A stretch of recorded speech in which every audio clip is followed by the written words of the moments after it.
తాము తలుచుకుంటే గాంధీ భవన్ పునాదులు కూడా మిగిలవు అని హాట్ కామెంట్స్ చేశారు కేంద్ర మంత్రి బండి సంజయ్. బీజేపీ ఆఫీస్పై దాడి ఘటనను తీవ్రంగా ఖండించారు ఆయన.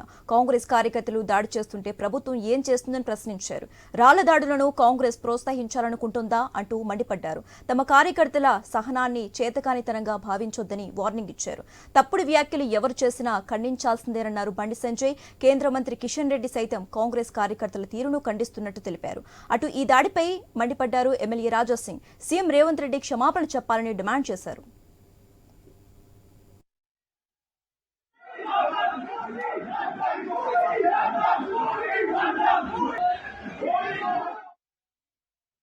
ఈరోజు భారతీయ జనతా పార్టీ రాష్ట్ర కార్యాలయం పైన కాంగ్రెస్ పార్టీకి చెందినటువంటి కార్యకర్తలు గుండాలతో కలిసి చేసినటువంటి దాడిని నేను తీవ్రంగా ఖండిస్తున్నాను. పోలీసులను వెంట తీసుకొనిచ్చి బీజేపీ ఆఫీసు మెయిన్ గేట్ వరకు వచ్చి అక్కడ ఉండేటువంటి కార్యకర్తలను కర్రలతో రాళ్లతో దాడులు చేయడం, బీజేపీ ఆఫీస్ పైన రాళ్లు వేయడం, పోలీసులు ప్రేక్షపాత్ర పోషించారు. నేను ఈ సందర్భంగా హైదరాబాద్ పోలీస్ కమిషనర్ను అడుగుతా ఉన్నాను, మీ పోలీసులు ఈ రకంగా వివరించడం ఎంతవరకు సమంజసమని అడుగుతా ఉన్నాను. భారతీయ జనతా పార్టీ కార్యకర్తలను తలలు పగలగొట్టడం, రక్తం వచ్చే విధంగా రాళ్లతో కర్రలతో కొట్టడం, ఇది ఎక్కడ సమంజసమని అడుగుతా ఉన్నాను. భారతీయ జనతా పార్టీ తలుచుకుంటే కాంగ్రెస్ పార్టీ కార్యకర్తలు రోడ్ల మీద తిరగలేరనే విషయాన్ని ఈ సందర్భంగా హెచ్చరిస్తా ఉన్నాను.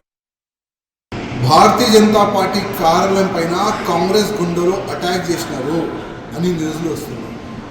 నేను మా పార్టీ కార్యాలయంలో ఫోన్ చేస్తే మా కార్యకర్తలు అధికారులు అంటున్నారు, కాంగ్రెస్ గుండెలు సడన్గా కట్టెలతోని రాళ్లతోని రాళ్ళతోని పార్టీ కార్యాలయం పైన దాడి చేసినారు. కొంతమంది కొంతమందికి దెబ్బలు తగిలినాయి. ఆ విధంగా కూడా మాకు అప్డేట్ చేస్తున్నారు. నేను రేవంత్ రెడ్డికి అడుగుతున్నాను, అసలు ఎక్కడుంది మీ లా అండ్ ఆర్డర్? మీ దగ్గరనే కదా హోమ్ మినిస్ట్రీ మీ చైర్ కింద పెట్టుకున్నారు కదా, అసలు మెయింటైన్ అవుతుందా? అసలు ఈ లా అండ్ ఆర్డర్ మెయింటైన్ అవుతుందా? నేను ముఖ్యమంత్రికి అడుగుతున్నాను.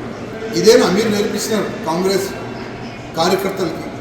ఒక పార్టీ కార్యకర్తలు కొట్టాలి, ఒక పార్టీ కార్యాలయం పైన దాడి చేయాలి, నిరసన ప్రకటన చేయాలంటే దానికి ఒక పద్ధతి ఉంది కదా, అది మీ కార్యకర్తలకి మీరు నేర్పించలేదా రేవంత్ రెడ్డి గారు? నేను మీకు అడుగుతున్నా. అదే దాడి మేము చేస్తే ఏమవుతుంది? పక్కనే కదా మీ కాంగ్రెస్ పార్టీ కార్యాలయం కాలబెడతాం. మేము అనుకుంటే మొత్తం కాంగ్రెస్ పార్టీ కార్యాలయాన్ని కాలబెడతాం. మేము అనుకుంటే యాద్ పెట్టుకోండి, మేము అన్ని ఇడిసి రాజకీయంలో వచ్చినాం, గుండాయిజం చేసినాం, అన్నీ చేసినాం. కానీ ఇప్పుడు ఒక రాజకీయంలో పబ్లిక్ సేవ గురించి చేసినాం. కానీ మేము బ్యాక్ వెళ్ళాలి. ఆ విధంగా మాకు ఆ సమయం తీసుకొని రాకండి. ఇమీడియట్గా ఎంతమంది మా పార్టీ కార్యకర్తల పైన దాడి చేసినారు, మా కార్యాలయం పైన దాడి చేసినారు, అందరికీ అరెస్ట్ చేయాలని నేను డీజీపీ గారికి కమిషనర్ గారికి కోరుతున్నాను. అదేవిధంగా రేవంత్ రెడ్డి గారు ఇమీడియట్గా క్షమాపణ మీరు ప్రకటన చేయాలి. ఇమీడియట్గా మీరు సారీ చెప్పాలి. ఎందుకంటే ఒక పార్టీ కార్యాలయం పైన దాడి జరిగింది. నిరసనం చేయాలంటే అది దానికి ఒక పద్ధతి ఉంది, మీకైతే తెలుసు. కానీ మీ కార్యకర్తలకి మీ గుండెలకి తెలియదు అనుకుంటా. గుండాయిజం చేయొద్దు. గుండాయిజం చేస్తే గుండెలకి ఏ భాషలో మేము చెప్పాలి ఆ భాష కూడా మాకు వస్తుంది. ఆ పరిస్థితి తీసుకొని రాకండి. అర్థమైందా? యుద్ధం చేయాలంటే కూడా మేము రెడీ, రాజకీయం చేయాలంటే కూడా మేము రెడీ. రేవంత్ రెడ్డి గారు యాద పెట్టుకోండి, క్షమాపణ చెప్పాలి.